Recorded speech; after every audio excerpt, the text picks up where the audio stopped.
5-7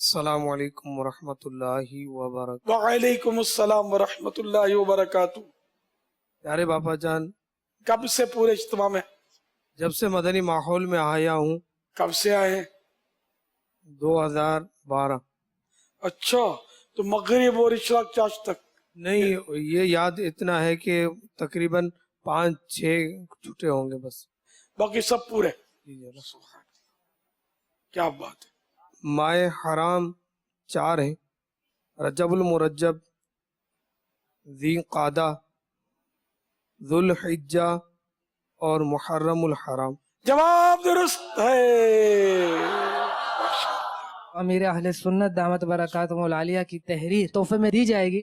حضرت سیدنا حسن بصری رحمۃ اللہ تعالی علیہ کا فرمان لکھا ہے کہ جو شخص آپ کے سامنے کسی کی چغلی کھاتا ہے تو وہ دوسروں کے سامنے آپ کی بھی چغلی کھائے گا۔ اس کے نیچے بھی امیر اہل سنت نے لکھا ہے، مجھے ماہ رمضان سے پیار ہے۔ مکہ، مدینہ، بقی، یوں ماشاءاللہ امیر اہل سنت دامت برکاتہم العالیہ کا ایک اپنے ہاتھ مبارک سے لکھی ہوئی یہ تحریر شریف ہے۔ یہ 12 ماہ سے پورے اجتماع، چلو ان کو 1 ریال تحفے میں ملے گا۔ اور کوئی نہیں لینا، گناہ گار ہوں گے اگر ویسے لے لیں گے تو۔ چلو یہ 12 بجے والے کو دے دیتے ہیں۔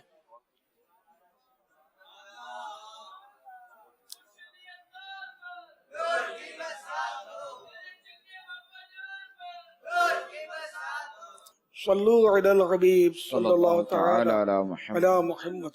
سرسبز اس گلزار کے یہ پھول